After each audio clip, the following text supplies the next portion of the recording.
Салим достар, менің каналыма қош келдіңіздер. Бүгін әдемі, жеңіл, тез дайындалатын вафлидің рецептімен бөлісетін боламын. Ол үшін бізге 2 жұмыртқа қажет. Жұмыртқаны салып аламыз.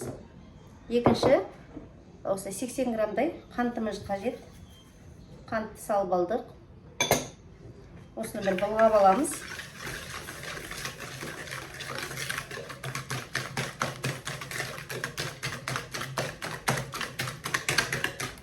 Енді бізге үй температурасында тұрған 150 грамдай осындай сүтіміз қажет. Енді бір араластырып, маргарин майымызды қосамыз. 100 грамдай. Майымызды құйып алғаннан кейін бір араластырып жібереміз.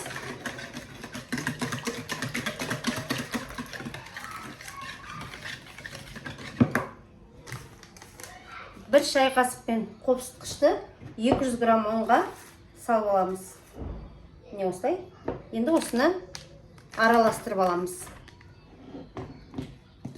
Ұнымызға қопсытқышты салып, араластырып, електен өткізіп саламыз. Не осылай. Жарты бөлігін салып алғаннан кейін бір араластырып алыңыздар. Енді осыны бір араластырып аламыз.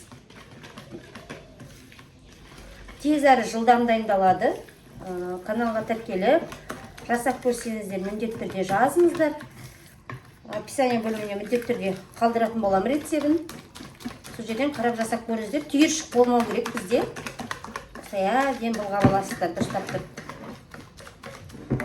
Енді екінші бөлігін ұнымыздың електен өткізіп саламыз бұны да. Осымен бізде вафлиіміз дайын. Дұрыстап тұрып болғасақ болды. Міндетті түрде жасап көріңіздер. Міне достар, өздеріңіз көріп тұрғандай, менде осылай әдемі болып, дайын болды. Тез әрі жылдам дайындала салды. Енді қазір вафлицамызды қосып қойдық. Жана менде бірінші рет істейін тұрмын. Қазір енді қызғаннан кейін бірден салатын болады. Достар, міне мен вафлиді пісіріп жатырмын. Осылай әдем болып пісіп жатыр. Видеоның соңына дейін қараңыздар міне. Пісіргенімді көрсетейін. Тез әрі жылдам әдем пісіп жатыр міне.